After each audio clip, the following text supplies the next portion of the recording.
Break fail ಅನ್ನೋದು ಆ ಒಂದು ಘಟನೆ ನಡೆದಾಗ ಡ್ರೈವರ್ಗಳು ತಪ್ಪಿಸ್ಕೊಳಕ್ ಹೇಳೋಂತ ಒಂದು ಪದ. 60 ಕಿಲೋಮೀಟರ್ ಸ್ಪೀಡ್ ಇದೆ ಗಾಡಿ, 70 ಕಿಲೋಮೀಟರ್ ಸ್ಪೀಡ್ ಅಲ್ಲಿ ಇದೆಯಾ, ಹ್ಯಾಂಡ್ ಬ್ರೇಕ್ ನ ಅಪ್ಲೈ ಮಾಡಿ. ಒಂದು ಅರ್ಧ ಭಾಗ ಅಷ್ಟು ಗಾಡ್ ಸೆಕ್ಷನ್ ಇಳಿಸುವಾಗ ಟೈರ್ ನೆಲ್ಲ ಹೊಗೆ ಬರ್ತಾ ಇದೆ ಅಂತಂದ್ರೆ ಇದು ಕಂಪ್ನಿ ಒಂದು ಫಾಲ್ಟು ಅಲ್ಲ, ನನ್ ವಿಡಿಯೋ ಫಾಲ್ಟು ಅಲ್ಲ, ನೀವು ಓಡಿಸ್ತಾ ಇರೋ ಮೆಥಡ್ ನ ಫಾಲ್ಟ್ ಇದು. ಬ್ರೇಕ್ ಫೇಲ್ ಅನ್ನೋದು ಗಾಡಿನಲ್ಲಿ ಇಲ್ಲ.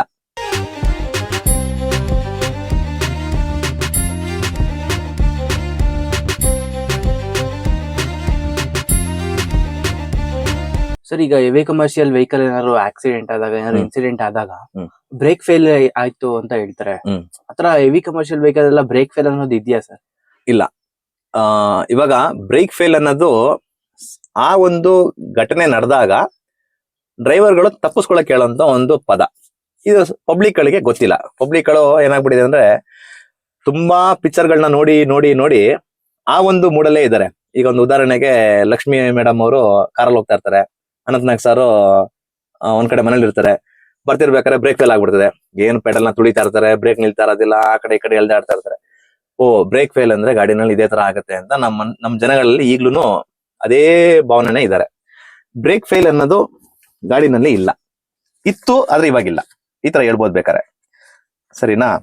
ಬ್ರೇಕ್ ಫೇಲ್ ಆದ್ರೂನುವೆ ಏನ ಮಾಡ್ಬೋದು ಅಡ್ವಾನ್ಸ್ ಆಗಿ, ಅಂದ್ರೆ ಏನ ಮಾಡಿ ನಿಲ್ಲಿಸಬಹುದು ಅಂತ ಇವಾಗ ಅಡ್ವಾನ್ಸ್ ಟೆಕ್ನಾಲಜಿನೇ ಬಂದ್ಬಿಟ್ಟಿದೆ ಇವಾಗ. ಇದು ನಾನು ಬರ್ದಿರೋಂತ ಕೆಲವೊಂದು ಡಯಾಗ್ರಾಮ್ಗಳು ವೆಹಿಕಲ್ ಬಗ್ಗೆನೆ ಬರ್ದಿರೋಂಥದ್ದು. ರೇಡಿಯೇಟರ್ ಇಂದ ಹಿಡಿದು ಹಿಂದ್ಗಡೆ ಇರುವಂತ ಡಿಫ್ರೆನ್ಷಿಯಲ್ ಯಾವ್ಯಾವ ರೀತಿ ವರ್ಕ್ ಮಾಡ್ತದೆ ಅನ್ನೋಂಥದ್ನ ಪ್ರತಿಯೊಂದು ಬರ್ದಿರೋಂಥದ್ದು. ಇದ್ರ ಬಗ್ಗೆ ಅಷ್ಟು ಎಕ್ಸ್ಪ್ಲೇನ್ ಮಾಡ್ತಾ ಒಂದೊಂದು ಯಾವ್ಯಾವ ಚಾಪ್ಟರ್ ಬೇಕಾದ್ರೆ ನಾನು ಹೇಳ್ಕೊಡ್ತೀನಿ. ಇವತ್ತು ನೀವು ಕೇಳಿರೋಂಥದ್ದು ಬ್ರೇಕ್ ಸಿಸ್ಟಮ್ ಬಗ್ಗೆ, ಓಕೆನಾ? ಇದು ಬ್ರೇಕ್ ಸಿಸ್ಟಮ್ ನಮ್ಮಲ್ಲಿ ಯಾವ್ಯಾವ ರೀತಿ ಇದೆ ಅಂತ ಹೇಳ್ಬಿಟ್ಟು, ಮೊದಲು ಇದ್ದಿದ್ದು ಸಿಂಗಲ್ ಲೈನ್ ಬ್ರೇಕ್ ಸಿಸ್ಟಮ್ ಅಂತ ಹೇಳ್ಬಿಟ್ಟು ತುಂಬಾ ಹಳೇ ವೆಹಿಕಲ್ ನಲ್ಲಿ ಇದ್ದಿತ್ತು. ಸಿಂಗಲ್ ಲೈನ್ ಬ್ರೇಕ್ ಸಿಸ್ಟಮ್ ಅಂದ್ರೆ ಏನು ಅಂತಂದ್ರೆ 4 ಚಕ್ರಕ್ಕೂನುವೆ ಒಂದೇ ಲೈನ್ ಅಲ್ಲಿ ಫ್ಲೂಯಿಡ್ ಸಪ್ಲೈ ಆಗ್ತಾ ಇತ್ತು, ಏರ್ ಸಪ್ಲೈ ಆಗ್ತಾ ಇತ್ತು. ಅರ್ಥ ಆಗ್ತಾ ಇದ್ದ? ಅದರಲ್ಲಿ ಒಂದು ಪೈಪ್ ಬ್ರೇಕ್ ಆಗ್ಬಿಟ್ರುನುವೆ 3ಕ್ಕೂ ಸಪ್ಲೈ ಆಗ್ತಾ ಇರಲಿಲ್ಲ. ಯಾಕಂದ್ರೆ ಪ್ರೆಸ್ ಮಾಡಿದಾಗಲ್ಲ ಏರ್ ಮತ್ತೆ ಫ್ಲೂಯಿಡ್ ಅದ್ರಲ್ಲೇನೆ ಪಾಸ್ ಆಗ್ಬಿಡ್ತಾ ಇತ್ತು. ಸೊ ಈ ತರ ಆದಾಗ ನಮ್ಗೆ ಏನಾಗುತ್ತೆ ಅಂದ್ರೆ ಗಾಡಿನ ಕಂಟ್ರೋಲ್ ಮಾಡಕ್ ಆಗಲ್ಲ. ಸೊ ನಾವು ಇದಕ್ಕೆ ಬೇರೆ ತರ ಒಂದು ಸಿಸ್ಟಮ್ ನ ತರಬೇಕು ಅಂತ ಹೇಳ್ಬಿಟ್ಟು ಸೆಕೆಂಡ್ ತಂದಿದ್ದೇನಾಯ್ತು ಅಂದ್ರೆ ಫೇಲ್ ಸೇಫ್ ಬ್ರೇಕ್ ಸಿಸ್ಟಮ್ ಅಂತ ಅಂದ್ಬಿಟ್ಟು. ಫೇಲ್ ಸೇಫ್ ಬ್ರೇಕ್ ಸಿಸ್ಟಮ್ ಅಂದ್ರೆ ಏನು ಅಂತಂದ್ರೆ, ಇದೇ ತರ ಯಾವ್ದೋ ಒಂದು ಪೈಪ್ ಪಂಚರ್ ಆದ್ರೆ ವೆಹಿಕಲ್ ಡ್ರೈವ್ ಮಾಡ್ಕೊಂಡು ಹೋಗ್ತಾ ಹೋಗ್ತಾ ವ್ಯಾಕ್ಯೂಮ್ ಇರೋವರೆಗೂ ಅದು ರನ್ ಆಗ್ತಾ ಇರೋದು. ವ್ಯಾಕ್ಯೂಮ್ ಖಾಲಿ ಆಗ್ತಾ ಆಗ್ತಾ ಆಗ್ತಾ ಏನಾಗ್ಬಿಡೋದು ಅಂದ್ರೆ ತನ್ನಷ್ಟು ತಾನೇ ವೆಹಿಕಲ್ ನಿಂತೋಗ್ಬಿಡೋದು. ಏನಾಗ್ಬಿಡೋದು, ಹಿಂದ್ಗಡೆ ಡಯಾಫಾರಮ್ ರಬ್ಬರ್ ತಳ್ಳಿ ಹಿಂದ್ಗಡೆ ವೀಲ್ ನ ನಿಲ್ಲಿಸ್ಬಿಡೋದು. ಈ ತರ ಸಿಸ್ಟಮ್ ತಂದ್ಬಿಟ್ರು. ಇವತ್ತು ಒಂದು 60 ಕಿಲೋಮೀಟರ್ ಸ್ಪೀಡ್ ಹೋಗ್ತಿರೋಂತ ಗಾಡಿ ಬ್ರೇಕ್ ನ ಏರ್ ನ ಕಳ್ಕೊಂಡು ಸಡನ್ ಆಗಿ ರೋಡ್ ಮಧ್ಯದಲ್ಲಿ ನಿಂತ್ಕೊಂತಾ ಇದೆ ಅಂದಾಗ ಹಿಂದ್ಗಡೆ ಬರ್ತಿರೋ ವೆಹಿಕಲ್ ಗಳಿಗೆ ಯಾವುದೇ ರೀತಿ ಇನ್ಫಾರ್ಮೇಶನ್ ಇರ್ತಾ ಇರ್ಲಿಲ್ಲ.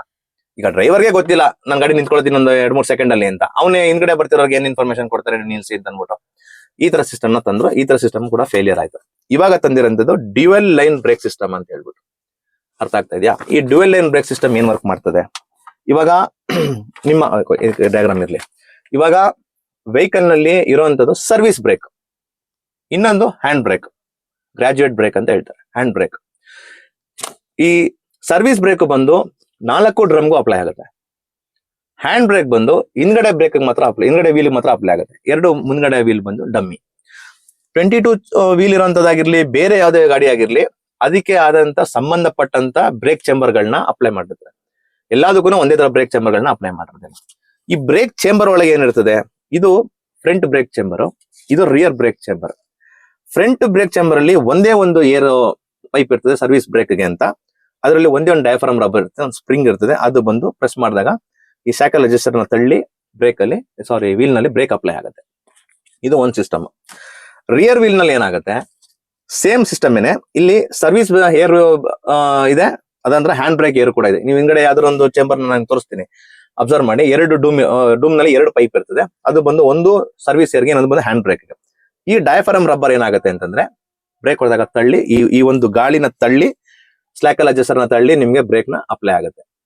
ಇವಾಗ ಬ್ರೇಕ್ ಫೇಲ್ ಆಗೋಯ್ತು, ಆಗಲ್ಲ ಅಂದ್ರೂ ಆಗೋಯ್ತು. ಹೆಂಗ್ ಆಗೋಗುತ್ತೆ, ನೀವು ವೆಹಿಕಲ್ ನ ಕರೆಕ್ಟ್ ಆಗಿ ಮೇಂಟೈನ್ ಮಾಡದೆ ಯಾವ್ದೋ ಒಂದ್ ಪೈಪ್ ಪಂಚರ್ ಆಯ್ತು ಅಂತನೋ, ಇಲ್ಲ ನೀವು ಜಾಸ್ತಿ ಬ್ರೇಕ್ ನ ಅಪ್ಲೈ ಮಾಡಿ ಫ್ರಂಟ್ ವೀಲ್ ಹೀಟ್ ಆಗ್ಬಿಡ್ತು ಅಂತನೋ, ಏನೋ ಒಂದು ಪ್ರಾಬ್ಲಮ್ ಆಗೋಯ್ತು.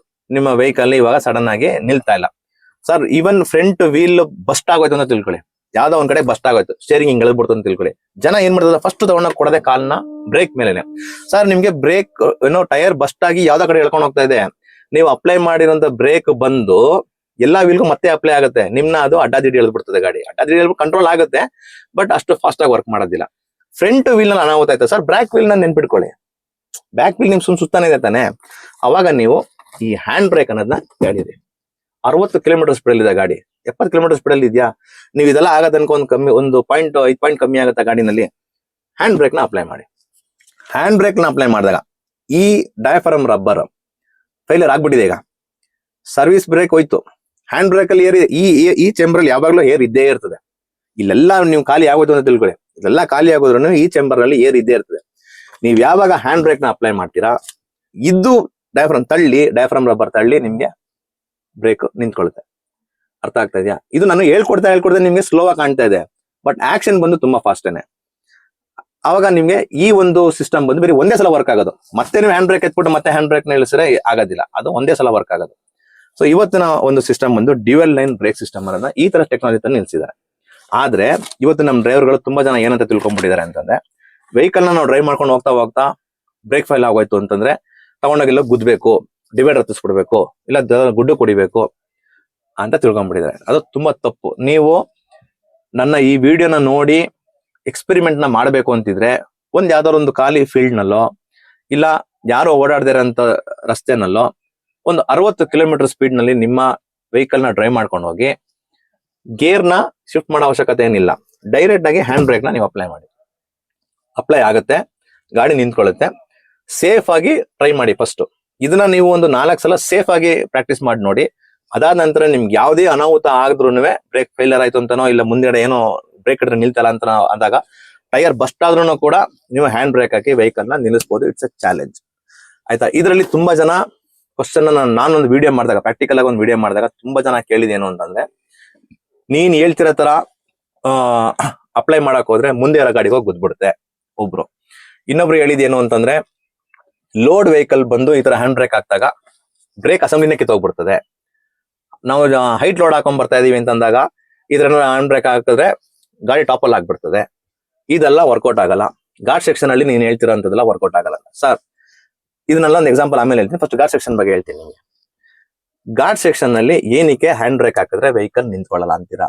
100% ನಿಂತ್ಕೊಳ್ಳುತ್ತೆ ಸರ್. ಇದರಲ್ಲಿ ಫಾಲ್ಟ್ ಏನೇನ್ ಗೊತ್ತಾ? ನೀವ್ ಹೇಳ್ತಿರೋ ಪ್ರಕಾರ ಓವರ್ಲೋಡ್.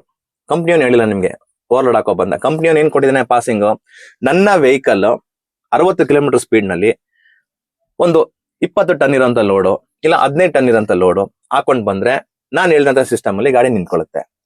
ನೀನ್ 25 ಟನ್ ಹಾಕೊಂಡು 30 ಟನ್ ಹಾಕೊಂಡು 35 ಟನ್ ಹಾಕೊಂಡು 80 ಕಿಲೋಮೀಟರ್ ಸ್ಪೀಡ್ ನಲ್ಲಿ ಹೋಗ್ಬಿಟ್ಟು ನಾನು ಹೇಳಿದಂತ ಫಂಕ್ಷನ್ಸ್ ಗಳನ್ನ ಅಪ್ಲೈ ಮಾಡಿದ್ರೆ ನಿಂತ್ಕೊಳ್ಳೋದಿಲ್ಲ. ಇದ್ರಲ್ಲಿ ಫಾಲ್ಟ್ ಯಾರ್ದು? ಡ್ರೈವರ್ದೆ. ಯಾರು ಅದನ್ನ ಓವರ್ ಆಗಿ ಮಾಡ್ಕೊಂಡ್ ಬರ್ತೀರ ಅವ್ರದ್ದು. ನೀನು ಓವರ್ಲೋಡ್ ಹಾಕೊಂಡ್ ಬಂದ್ರೆ ಕಂಪ್ನಿಯವ್ನು ಏನ್ ಮಾಡ್ತಾನೆ? ನನ್ ವಿಡಿಯೋ ಏನ್ ಮಾಡ್ತದೆ? ಅರ್ಥ ಆಯ್ತಾ? ಸೊ ಘಾಟ್ ಸೆಕ್ಷನ್ ಅಲ್ಲಿ ಯಾವತ್ತು ವೆಹಿಕಲ್ ನ ಇಳಿಸುವಾಗ ಯಾವ ಗೇರ್ ನಿಮ್ಗೆ ಸೂಟಬಲ್ ಆಗಿರ್ತದೆ. ಇವಾಗ ಒಂದು 19 ಟನ್ ಪಾಸಿಂಗ್ ಇರುವಂತ ವೆಹಿಕಲ್, 20 ಟನ್ ಪಾಸಿಂಗ್ ಇರುವಂತ ವೆಹಿಕಲ್ ಇದೆ. 20 ಟನ್ ಹಾಕೊಂಡಿದೀರಾ ನೀವು, ಆಯ್ತಾ? ಇಲ್ಲ 19 ಟನ್ ಹಾಕೊಂಡಿದೀರಾ. ಆಗಿರುವಾಗ ನಿಮ್ಗೆ ಒಳ್ಳೆ ಘಾಟ್ ಸೆಕ್ಷನ್ ಆದ್ರೆ, ಸತ್ಯಮಂಗಲಂ ಘಾಟ್ ಆಗಿರ್ಬೋದು, ಇಲ್ಲ ಕೇರಳ ಕ್ಯಾಲಿಕೇಟ್ ಘಾಟ್ ಆಗಿರ್ಬೋದು, ಬೇರೆ ಯಾವ್ದೊಂದು ಘಾಟ್ ಆಗಿರ್ಬೋದು, ಸೂಟಬಲ್ ಗೇರ್ ಬಂದು ನಿಮ್ಗೆ ಸೆಕೆಂಡ್ ಗೇರ್ಗೆ ನೀವು ವೆಹಿಕಲ್ ನ ಎಂಗೇಜ್ ಮಾಡ್ಬಿಡಿ. ತುಂಬಾ ಜನ ಏನ್ ತಿಳ್ಕೊಂಡ್ಬಿಟ್ಟಿದ್ದಾರೆ ಅಂದ್ರೆ, ನಾವು ಹತ್ರ ಗೇರ್ ಅಲ್ಲಿ ಗಾಡಿ ಇಳಿಸಿದ್ರೆ ಡೀಸೆಲ್ ಕುಡಿದ್ಬಿಡ್ತದೆ ಅನ್ನೋದನ್ನ ತಿಳ್ಕೊಂಡ್ಬಿಟ್ಟಿದ್ದಾರೆ. ಸರ್, ಒಂದು ನೀವು ಯಾವತ್ತೂ ಸಿಂಗಲ್ ಗೇರ್ ನ ನೀವು ಹ್ಯಾಂಡಲ್ ಮಾಡ್ತಾ ಇದ್ರೆ ನಿಮ್ಗೆ ಯಾವತ್ತು ಡೀಸೆಲ್ ಕುಡಿಯೋದಿಲ್ಲ. ನಿಮ್ಗೆ ಏನ್ ಡೀಸೆಲ್ ಬೇಕೋ ಇಂಜಿನ್ಗೆ ಅದನ್ನ ತಗೊಂಡು ಮತ್ತೆ ರಿಟರ್ನ್ ನಲ್ಲಿ ಅದು ವಾಪಸ್ ಡೀಸೆಲ್ ಟ್ಯಾಂಕ್ ಕಳಿಸ್ತಾ ಇರ್ತದೆ. RPM ನ ಕರೆಕ್ಟ್ ಆಗಿ ಮೇಂಟೈನ್ ಮಾಡಿ. ಅದಾದ ನಂತರ ಬ್ರೇಕ್ ನ ಪದೇ ತುಳಿತಾ ಇರ್ಬಿಡಿ. ನೀವು ಯಾವಾಗ ನೀವು ಸೆಕೆಂಡ್ ಗೇರ್ಗೆ ಹಾಕ್ಬಿಟ್ಟು ಎಕ್ಸಾಸ್ಟ್ ಬ್ರೇಕ್ ಇದ್ರೆ, ನಿಮ್ಮ ಒಂದು ಇಂಜಿನ್ ಬ್ರೇಕ್ ಇದ್ರೆ ವೆಹಿಕಲ್ ನಲ್ಲಿ ಇಂಜಿನ್ ಬ್ರೇಕ್ ನ ಅಪ್ಲೈ ಮಾಡ್ಬಿಟ್ಟು ನೀವು ಆರಾಮಾಗಿ ಗಾಡಿನ ಇಳಿಸಿ. ಸೊ 20 ಟನ್ ಪಾಸಿಂಗ್ ತಗೊಂಡೋಗುವಂತ ಲೋಡ್ ವೆಹಿಕಲ್ ಅಟ್ಲೀಸ್ಟ್ ನಿಮ್ಮ ಒಂದು 10 ಟನ್ ಲೋಡ್ ಇತ್ತ, 15 ಟನ್ ಲೋಡ್ ಇದ್ದ, ಸೆಕೆಂಡ್ ಗೇರ್ ಬೇಡ, 3ನೇ ಗೇರ್ಗೆ ಹಾಕೊಳ್ಳಿ. ಸೇಮ್ ಮೆಥಡ್ ನಲ್ಲಿ ಇಂಜಿನ್ ಬ್ರೇಕ್, ಎಕ್ಸಾಸ್ಟ್ ಬ್ರೇಕ್ ಹಾಕೊಂಡು ಆದಷ್ಟು ಬ್ರೇಕ್ ನ ಅಪ್ಲೈ ಮಾಡದೆ ನೀವು ತಗೊಂಡೋಗಿ ಇಳಿಸ್ಕೊಂಡೋಗಿ. ನಿಮ್ಗೆ ಯಾವುದೇ ರೀತಿಯ ಅನಾಹುತನೂ ಆಗೋದಿಲ್ಲ. ನೀವು ಟಾಪ್ ಗೇರ್ ನಲ್ಲಿ ಹಾಕ್ಬಿಟ್ಟು ವೆಹಿಕಲ್ ನ ಪದೇ ಬ್ರೇಕ್ ನ ಹೊಡೆದು ಒಂದು ಅರ್ಧ ಭಾಗ ಅಷ್ಟು ಘಾಟ್ ಸೆಕ್ಷನ್ ಇಳಿಸುವಾಗ ಟೈರ್ ನೆಲ್ಲ ಹೊಗೆ ಬರ್ತಾ ಇದೆ ಅಂತಂದ್ರೆ ಇದು ಕಂಪ್ನಿ ಒಂದು ಫಾಲ್ಟು ಅಲ್ಲ, ನನ್ ವಿಡಿಯೋ ಫಾಲ್ಟು ಅಲ್ಲ. ನೀವು ಓಡಿಸ್ತಾ ಇರೋ ಮೆಥಡ್ ನ ಫಾಲ್ಟ್ ಇದು. ಓಕೆ, ಸೊ ಯಾವತ್ತು ನೀವೇ ಘಾಟ್ ಸೆಕ್ಷನ್ ನ ಹತ್ತಿಸುವಾಗ್ಲೂ ಸರಿ ಇಳಿಸುವಾಗ್ಲೂ ಸರಿ ಸಿಂಗಲ್ ಗೇರ್ ನ ಹ್ಯಾಂಡಲ್ ಮಾಡಿ. ನಿಮ್ಮ ವೆಹಿಕಲ್ ನ ಲೋಡ್ ಏನಿದೆ ಅದರ ಅನುಗುಣವಾಗಿ ನೀವು ವೆಹಿಕಲ್ ನ ಡ್ರೈವ್ ಮಾಡೋದನ್ನ ಕಲೀರಿ. ಸೊ ನಿಮ್ಮ ವೆಹಿಕಲ್ ನ ಒಂದು ಥರ್ಡ್ ಗೇರ್ ನಲ್ಲೇ ವೆಹಿಕಲ್ ಹತ್ತುತ್ತಾ ಇದೆ ಅಂತಂದ್ರೆ 3ನೇ ಗೇರ್ ಅಲ್ಲೇ ವೆಹಿಕಲ್ ನ ಹತ್ತಿಸಿ. 3ನೇ ಗೇರ್ ಅಲ್ಲಿ ಇಳಿಯುವಂತ ಲೋಡ್ ಇದೆ ಅಂತಂದ್ರೆ 3ನೇ ಗೇರ್ ಅಲ್ಲೇ ಇಳಿಸಿ. ನೀವು ಯಾವತ್ತು ಯಾವ ಗೇರ್ ನಲ್ಲಿ ಗಾಡಿನ ಇಳಿಸ್ತೀರಾ ಅದೇ ಗೇರ್ ಅಲ್ಲೇ ಮತ್ತೆ ಗಾಡಿ ಹತ್ತದು. ಅದೇ ಲೋಡ್ ಇದ್ರೆ ಆಮೇಲೆ ಎಲ್ಲದಕ್ಕೂ ಅದೇ ತಿಳ್ಕೊಳಕ್ ಹೋಗ್ಬೇಡಿ. ಅದೇ ಲೋಡ್ ಇದೆ. ಈ ತರ ಯಾವಾಗ್ಲೂ ಕಾನ್ಸೆಪ್ಟ್ ನ ಬೆಳೆಸ್ಕೊಂಡು ವೆಹಿಕಲ್ ನ ಸೇಫ್ ಆಗಿ ಡ್ರೈವ್ ಮಾಡಿ. ಹ್ಯಾಂಡ್ ಬ್ರೇಕ್ ಆಗಿ ಬ್ರೇಕ್ ಫೇಲ್ ಆಗಲ್ಲ, ಆದ್ರೂ ಕೂಡ ನಿಮ್ಗೆ ಹ್ಯಾಂಡ್ ಬ್ರೇಕ್ ಅನ್ನೋದು ನಿಮ್ಗೆ ಹೆಲ್ಪ್ ಮಾಡ್ತದೆ. ಇದನ್ನ ಆದಷ್ಟು ಅಪ್ಲೈ ಮಾಡಿ ನೀವು ವೆಹಿಕಲ್ ನ ಡ್ರೈವ್ ಮಾಡೋದನ್ನ ಕಲ್ತ್ಕೊಳ್ಳಿ. ಈಗ ಹ್ಯಾಂಡ್ ಬ್ರೇಕ್ ಫೇಲ್ಯೂರ್ ಆದಾಗ ಸರ್ ಎರಡು ಕೂಡ ಅಟ್ ಅ ಟೈಮ್ ಫೇಲ್ಯೂರ್ ಆಗಲ್ಲ ಸರ್. ಹ್ಯಾಂಡ್ ಹೌದು. ಬ್ರೇಕ್ ಅಥವಾ ಆಗಲ್ಲ, ನಾರ್ಮಲ್ ಬ್ರೇಕ್ ಹಾ. ಎರಡು ಕೂಡ ಫೇಲ್ಯೂರ್ ಆಗಲ್ಲ ಸರ್. ಈಗ ನಾನು ನಿಮ್ಗೆ ಹೇಳಿದಾಗ 4 ಬ್ರೇಕ್ ನಲ್ಲಿ ಹಿಂದ್ಗಡೆ 2 ಬ್ರೇಕ್ ನಲ್ಲಿ ಯಾವ್ದಾದ್ರು ಒಂದು ಫೇಲ್ ಆಯ್ತಾ ಇನ್ನೊಂದು ಇದ್ದೇ ಇರ್ತದೆ. ಈ ಸರ್ವಿಸ್ ಬ್ರೇಕ್ ಹೋದ್ರೂ ಹ್ಯಾಂಡ್ ಬ್ರೇಕ್ ನ ಗಾಳಿ ಬಂದು ನಿಮ್ಗೆ ಎನಿ ಟೈಮ್ ಸಪ್ಲೈ ಮಾಡ್ತಾನೆ ಇದ್ದೇ ಇರ್ತದೆ. ಈ ಚೇಂಬರ್ ಅಲ್ಲಿ ಇದ್ದೇ ಇರ್ತದೆ. ಈಚೆ ಬರಕ್ಕೆ ಚಾನ್ಸ್ ಇಲ್ಲ. ಅದು ಈಚೆ ಬರಕ್ಕೆ ಚಾನ್ಸ್ ಇಲ್ಲ. ನೀನು ಹಂಗೂ ಈಚೆ ಬರ್ಬೇಕು ಅಂದ್ರೆ ಈ ಪೈಪ್ ಏನಾದ್ರು ಕಟಿಂಗ್ ಆಗಿರ್ಬೇಕು.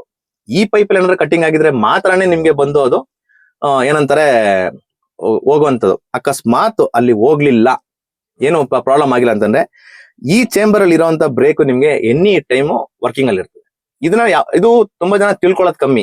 ಹೇಳಿದ್ನಲ್ಲ ನಿಮ್ಗೆ, ಇವಾಗ ಇವರು ಡ್ರೈವಿಂಗ್ ನಲ್ಲಿ ಏನಿದ್ದಾರೆ ಅಂತಂದ್ರೆ ನಮ್ಮ ವೆಹಿಕಲ್ ನ ಡ್ರೈವಿಂಗ್ ನ ಬಿಟ್ಟು ಈ ಸ್ಟೇರಿಂಗ್ ನಲ್ಲಿ ಕುತ್ಕೊಂಡು ಗಾಡಿ ಓಡಿಸೋದನ್ನ ಬಿಟ್ಟು ಫಂಕ್ಷನ್ ಅಂದ್ರೆ ಮೆಕ್ಯಾನಿಕಲ್ ಫಂಕ್ಷನ್ ಗಳು ಏನೇನು ಅಂತ ತಿಳ್ಕೊಳ್ಳೋವರೆಗೂ ನಿಮ್ಗೆ ಇದು ಅರ್ಥ ಆಗೋದಿಲ್ಲ.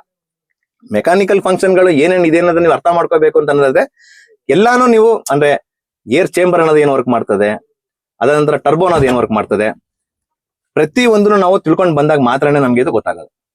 ಸೊ ನೀವು ಕೇಳ್ದಂಗೆ ಈ ಡಯಾಫ್ರಮ್ ರಬ್ಬರ್ ಏನಿದೆ, ಈ ಏರ್ ಚೇಂಬರ್ ನ ಒಂದು ಡಯಾಫ್ರಮ್ ರಬ್ಬರ್ ಏನಿದೆ, ಇದು ಯಾವ ರೀತಿ ವರ್ಕ್ ಮಾಡ್ತದೆ ಅಂತ ನೀವು ತಿಳ್ಕೋಬೇಕು. ಅಲ್ಲಿವರೆಗೂ ನಿಮ್ಗೆ ಹ್ಯಾಂಡ್ ಬ್ರೇಕ್ ಹಾಕಿದ್ರೆ ವೆಹಿಕಲ್ ನಿಂತ್ಕೊಳ್ಳುತ್ತೆ ಅನ್ನೋ ಕಾನ್ಸೆಪ್ಟೇ ಬರೋದಿಲ್ಲ.